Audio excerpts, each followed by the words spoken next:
from the flesh, and had lived a life to the praise of your name in her faith and manner of life. Yet I do not dare to say that from the time you regenerated her in baptism, no word ever came forth from her mouth against your commandments. Your Son, the truth, has said, whoever shall say to his brother, you fool, shall be in danger of hellfire. And woe even to the commendable life of men if you should examine it without regard to your mercy. But because you are not extreme in inquiring after sins, we confidently hope to find some place with you. But whoever adds up his real merits before you, what does he add up to you but your own gifts? Oh, that men would know themselves to be but men, and that he who glories would glory in the Lord. And so in this paragraph, he talks about praying for his mom for whatever sins that she may have accomplished, may have committed in her lifetime. And woe to those who do not repent or do not turn to the Lord before their lives end. Continuing, thus, O my praise and my life, God of my heart, laying aside for a while her good works, for which I give thanks to you with joy, I now beseech you on behalf of the sins of my mother. Hear me, I pray, by the healer of our wounds, who hung upon the tree and now sits at your right hand to make intercession for us to you. I know that she dealt mercifully, and from her heart forgave her debtors their debts. Forgive her debts also. Whatever she may have contracted in so many years since the waters of salvation, forgive her, Lord. Forgive. I pray, enter not into judgment with her. Let your mercy be exalted above your justice, since your words are true. And you have promised to the merciful. You have made the merciful what they are. And on those whom you will, you have mercy. And on those whom you will, you have compassion. And those of you who are following along in a book, that's a wonderful paragraph to mark off. To pray that prayer for your own relatives, whether they recently died or died a long time ago. It's a wonderful prayer to say for your loved ones. And continuing. And I believe you have already done what I ask, but accept the free will offering of my mouth. For when the day of her death was at hand, she took no thought to have her body sumptuously wrapped or embalmed with spices. She did not desire a choice monument, nor to be buried in her own land.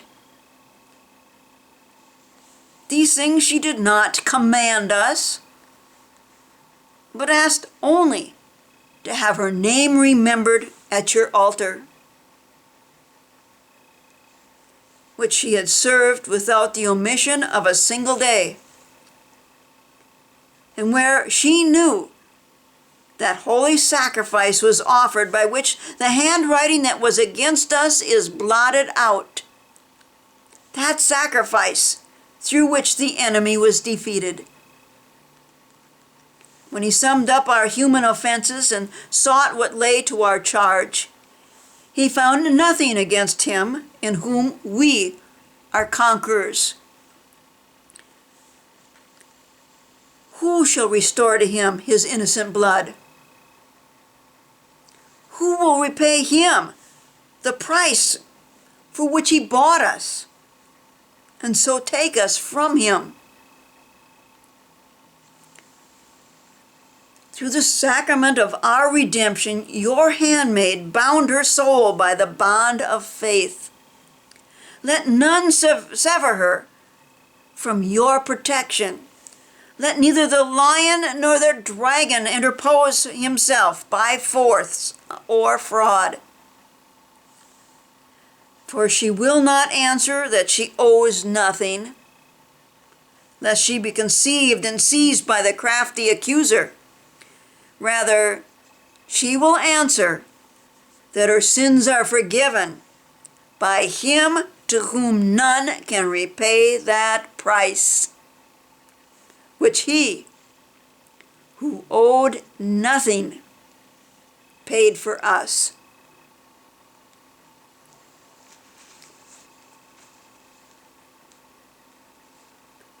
May she then rest in peace with her only husband, whom she obeyed, bringing forth fruit to you with patience, that she might win him also to you.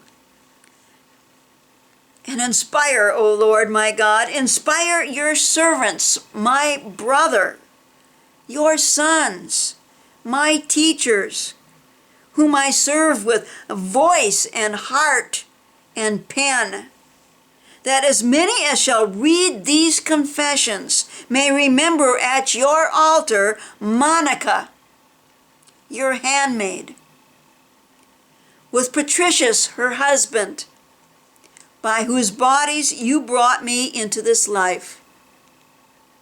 I know not how. This is the first time he mentions his mother's name, Monica, by name.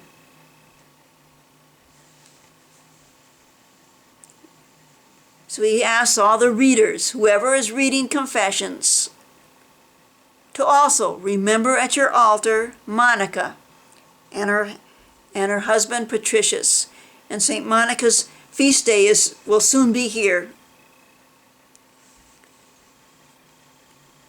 May they remember with devout affection my parents in this transitory light, my brother and sister under you, our Father, in our Catholic Mother, the Church, my fellow citizens in that eternal Jerusalem for which your pilgrim people sigh in their pilgrimage from birth, even until they return to it. So may my mother's last request of me be fulfilled, even more abundantly, through these confessions of mine than through my prayers alone, by means of the prayers of many.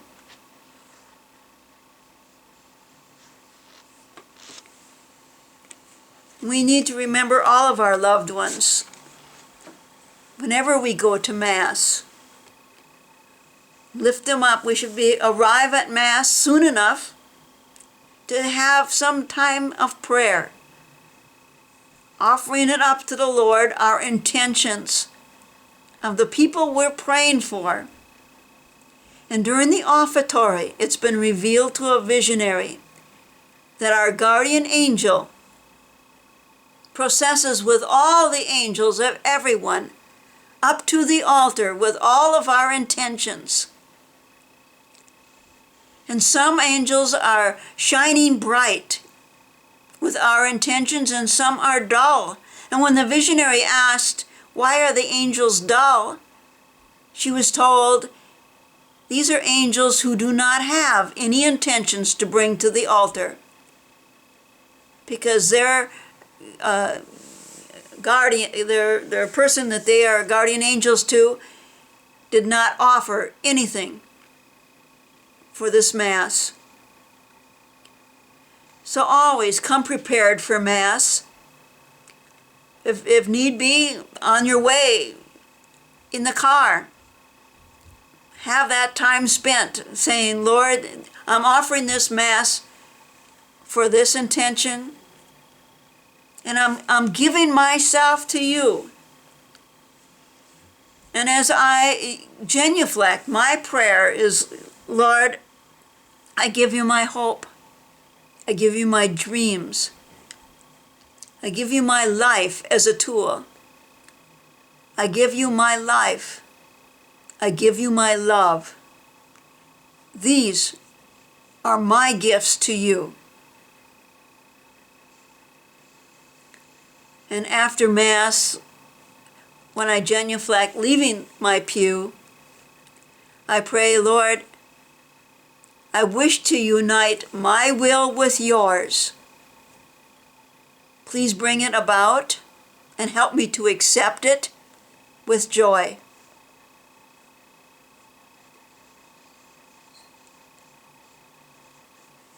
I hope that this will bring you closer to the Lord.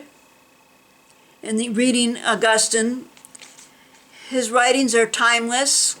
They give us a lot of confidence, a lot of prayers. It gives us ideas of prayers, but it also reminds us to pray for our loved ones or whatever he's teaching about at that time.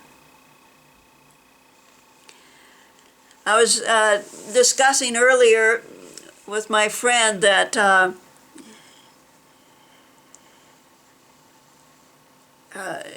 I was asked to write a book. I was asked to type it up. This man had letters from 1860 to 1880 between his family members from between Callahan, California, and Vermont from the years 1860 to 1880, and both sides, all the letters were preserved. And he had me type these letters up, and it came out to be 1,000 pages. And he sent this manuscript to several movie studios. One was Dances with Wolves was playing at the time, and also Ken Burns, who wrote the series The Civil War. Both of them wrote back and said, because my friend Jim Denny said, well, you have screenwriters working for you. You can turn this into a movie. And they both wrote back and they said, if you turn this into a film screenplay, we will consider it. Well, Jim said, I'm too old to learn a new talent. If you're interested in doing this, I'll give you the rights. So I went to the library and got a book on how to write a screenplay, and it's an entirely different type of writing. And I said, I can do this. And so I said to Jim, I'll do it, and he gave me the rights to turn this into a screenplay.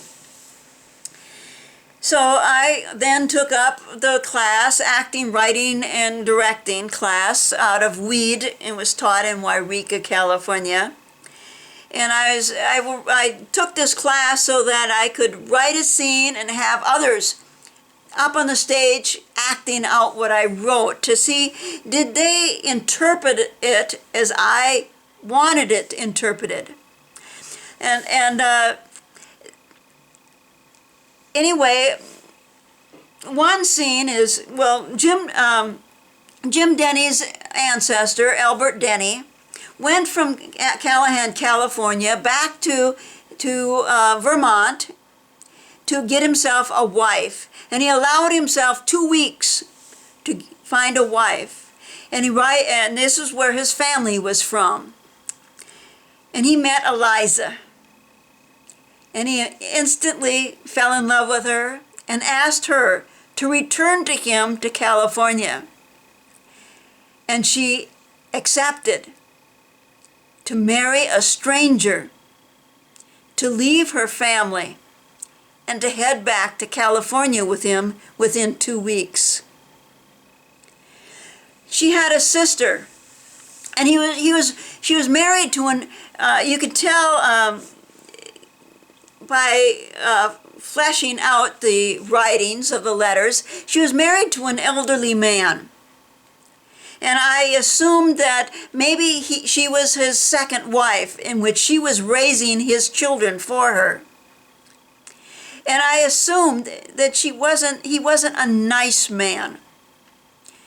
And so I made up this conversation, this scene, in which he's, yelling at Eliza, how can you possibly leave your family, your everything you know, to go back out into a strange land with a strange man? You don't know what he's like. And then she, in her passion and her grief, went into her own passion and grief. Her grief of losing a sister whom she loved dearly, and her companion, and maybe a soulmate of who she confided with. But now in her grief, it all came out. And she says, how do you know? And she moves aside her blouse, and it's all black and blue. How do you know what kind of man you're going to marry? He's a stranger to you. And anyway, the scene I wrote, however I wrote it, the teacher said, Kathy, this is the best writing that's come across my desk. She says, I know an actress who will love to play this part of the sister, and she'll pay you to finish this manuscript, this screenplay. And she says, you bring it with these corrections next week, and I'll send it off. Well, then she had me get up on the stage and perform this scene that I had written. It's just this one woman exploding over the loss of her sister. And I got up on the stage, and I couldn't remember one line that I wrote. And so the director, who had the manuscript in her hand, she read some of it to help my memory, jog my memory. Still couldn't remember anything. And so she gave me the paper back, and I read it from the paper. And that night when I went to bed, I just said it, the whole scene. It was only 1 page long. I said the whole scene from memory. And I prayed, Lord, why couldn't I remember it in class? And then I went to sleep, and as I slept, I dreamed about it, and I was reciting it in my dream when all of a sudden something grabbed onto my tongue. And you know what? You wake up when something grabs onto your tongue, and you also can't talk when something's got hold of your tongue. And so I woke up, and a voice spoke into my mind, Kathy, do not submit the script. Thy God has plans for thee.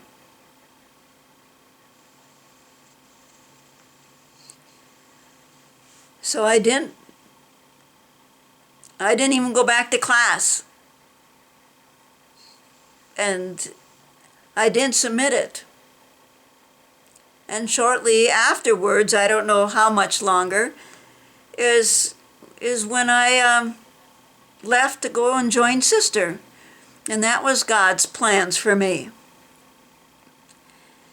And I had given my life to the Lord. Lord, tell me what to do and I'll do it. Tell me where to go and I'll go there. And I was an answer to Sister's prayers. And she had prayed, Lord, you sent them out 2 by 2. I want a good, pure, holy, prayerful companion. And God has a sense of humor. He sent me. But I was sent to her as an answer to prayer. And so We might not know exactly what the Lord's plans are for us. It might not be how we planned on serving Him. But He might just put us where He needs us at the time to give comfort to somebody, to prayer for somebody that we wouldn't be comforting or praying for if He hadn't put us there in that moment. We don't know when someone might ask us a question.